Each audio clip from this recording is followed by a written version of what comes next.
Selamat datang di channel Awal dan Akhir. Tuhan kiranya melindungimu, saudara-saudariku. Semoga channel ini bermanfaat. Jangan lupa subscribe, like, and comment. Terima Kembali kasih. di channel Awal dan Akhir, teman-teman. Kemarin kita telah membahas yaitu persembahan yang ditetapkan oleh Allah dengan persembahan yang terbaik yang diberikan oleh manusia. Dan kita juga sudah membahas manakah yang lebih berkenan kepada Allah, apakah persembahan yang sudah ditetapkannya ataukah persembahan yang sudah disiapkan atau persembahan yang terbaik yang telah disediakan oleh manusia itu sendiri. Jadi pada pembahasan kali ini kita akan membahas tentang generasi manusia. Ya, kita tahu bahwa kemarin kita hanya membahas keturunan daripada Nabi Adam, yaitu dia memiliki anak yaitu Kain dan Habel. Dan ternyata ketika kita membahas di ayat-ayat seterusnya nanti, kita menemukan ketika Habel telah meninggal atau sudah mati dibunuh oleh abangnya si Kain, ya maka Adam bersetubuh pula dengan istrinya si Hawa. Lalu si Hawa itu melahirkan seorang anak laki-laki dan menamainya Set, yang artinya Allah telah mengaruniakan kepadanya anak yang lain sebagai ganti si Habel. Nah, jadi itu adalah generasi manusia awal, ya. Jadi banyak orang bertanya saat ini ketika setelah itu apa yang akan terjadi untuk generasi berikutnya, sedangkan tidak ada perempuan ya dituliskan namanya di dalam kitab suci ya, atau nama inisial tertentu. Tetapi perlu juga teman-teman tahu ya, itulah pembahasan kita malam ini, bagaimana manusia bisa bergenerasi dan bagaimana juga manusia sebelum ada aturan tertentu, bagaimana yang namanya aturan-aturan agama atau aturan-aturan yang sudah ditetapkan menurut budaya daerah masing-masing. Jadi di sini kita akan melihat secara terstruktur juga ya keturunan daripada Adam di pembahasan kita kali ini. Saya akan membacakan kepada kita bahwa inilah daftar keturunan Adam pada waktu manusia itu diciptakan oleh Allah. Dibuatnya lah dia menurut rupa Allah, laki-laki dan perempuan diciptakannya mereka.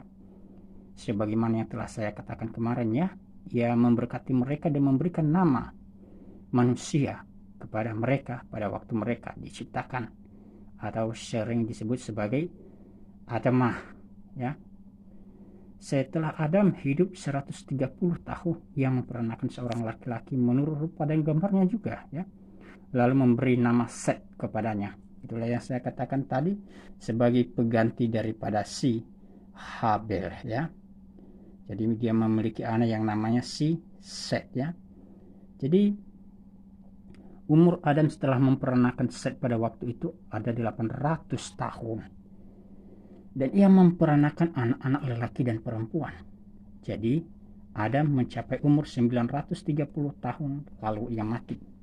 Setelah Set hidup 105 tahun, ia memperanakan Enos ya, dan Set masih hidup 807 tahun. Setelah ia memperanakan Enos dan ia memperanakan anak-anak lelaki dan perempuan. Jadi Set mencapai umur 912 tahun lalu ia mati.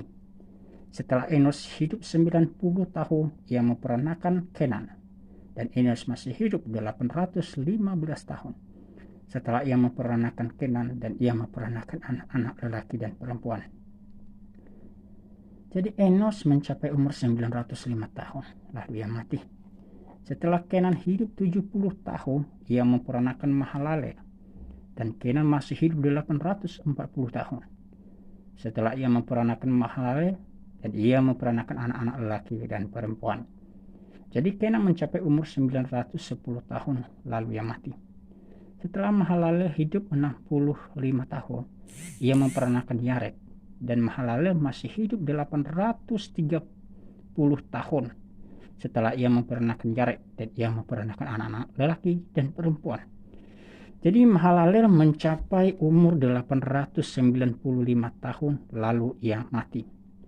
Setelah Yared hidup 162 tahun, ia memperanakan Henokh. Dan Yared masih hidup 800 tahun. Setelah ia memperanakan Henokh, dan ia memperanakan anak-anak lelaki dan perempuan. Jadi Yared mencapai umur 962 tahun lalu ia mati. Setelah Henokh hidup 65 tahun, ia memperanakan Metusalah. Dan Henokh hidup bergaul dengan Allah selama 300 tahun lagi.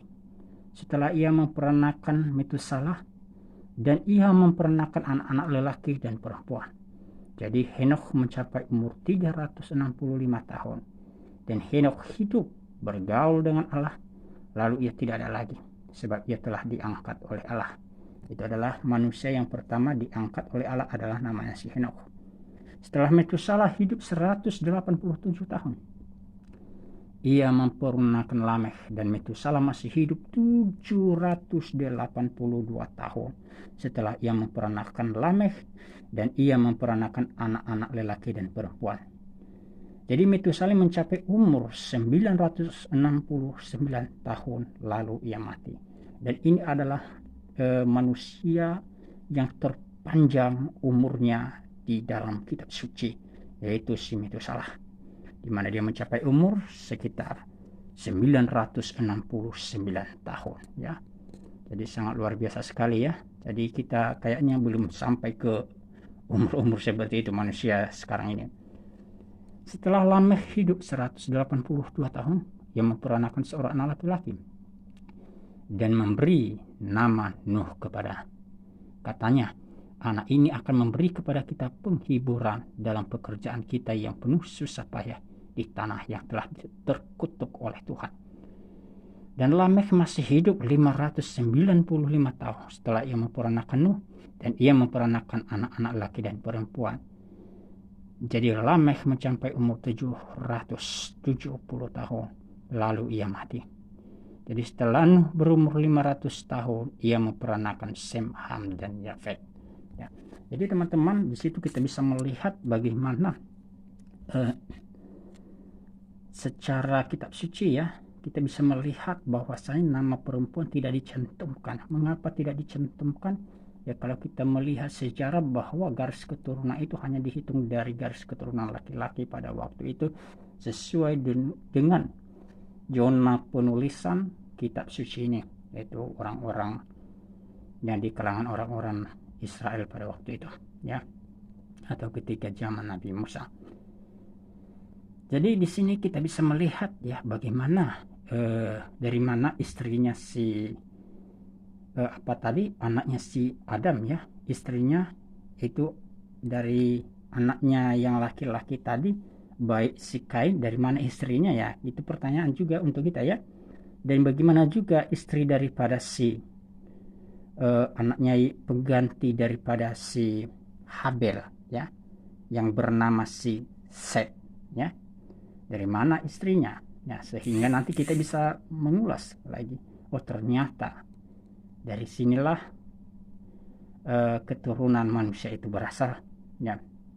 Jadi kitab suci ya, di sini kita lihat bahwasanya tidak ada hukum ya yang akan mengharamkan ya seseorang untuk mendapatkan seorang perempuan ya. Sedangkan hukum ini nanti kita akan melihat di zamannya Nabi Musa ya. Bahkan ada juga pembahasan sedikit di zamannya si Nabi Nuh nantinya.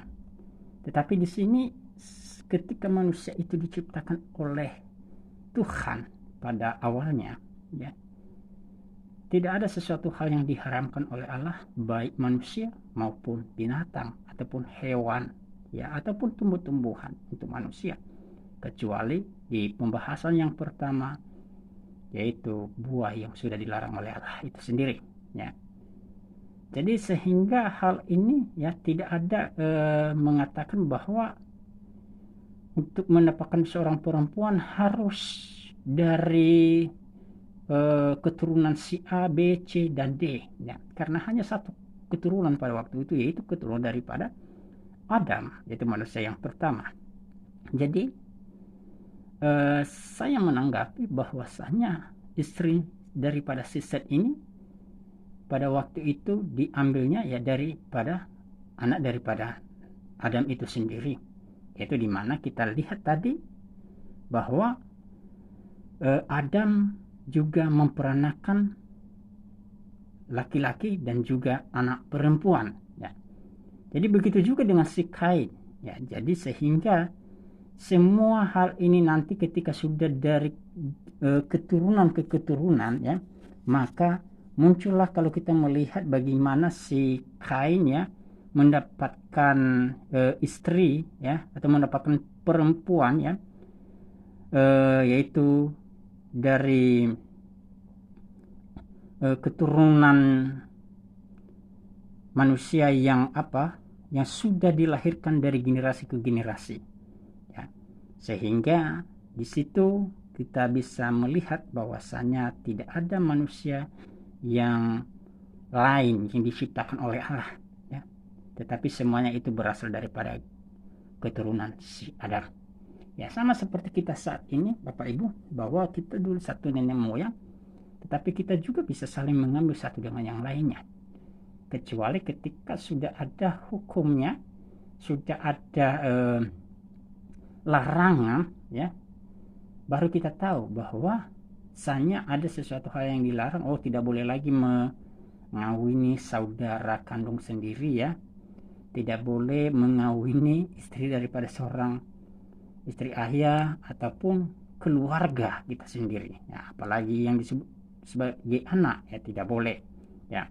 Kenapa? Itu sudah ada hukumnya, tetapi hukum ini berlaku ya sesudah ya generasi daripada si Adam ini ya, atau keturunan daripada si Adam ya. Kita bisa melihat tadi bagaimana manusia yang pertama ya diciptakan oleh Allah, yaitu ada berpasangan ya, kemudian mereka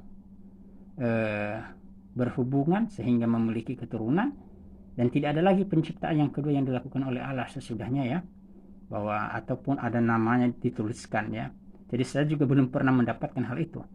Jadi saya bisa menafsirkan ya bahwasanya keturunan daripada istri daripada si Set dan juga si Kain ini adalah yaitu saudara mereka sendiri ya, saudara mereka sendiri, yaitu dari keturunan generasi pertama dan juga generasi sesudahnya ya. Makanya ada juga yang namanya si Enos nanti di situ kan. Nah, jadi di situ jelas ya, keturunan mereka.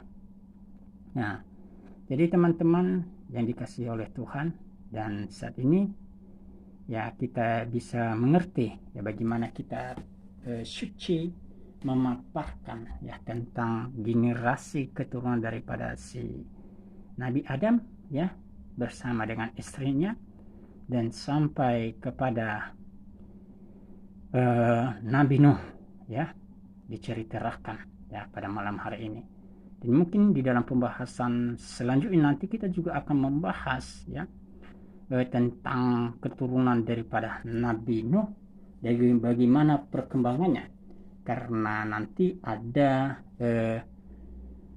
kita melihat ya di mana manusia itu begitu jahat, begitu bejat ya di hadapan Tuhan ya. Mereka bukan semakin bertobat, mereka bukan semakin mendengarkan suara Tuhan, tetapi mereka semakin membangkang ya.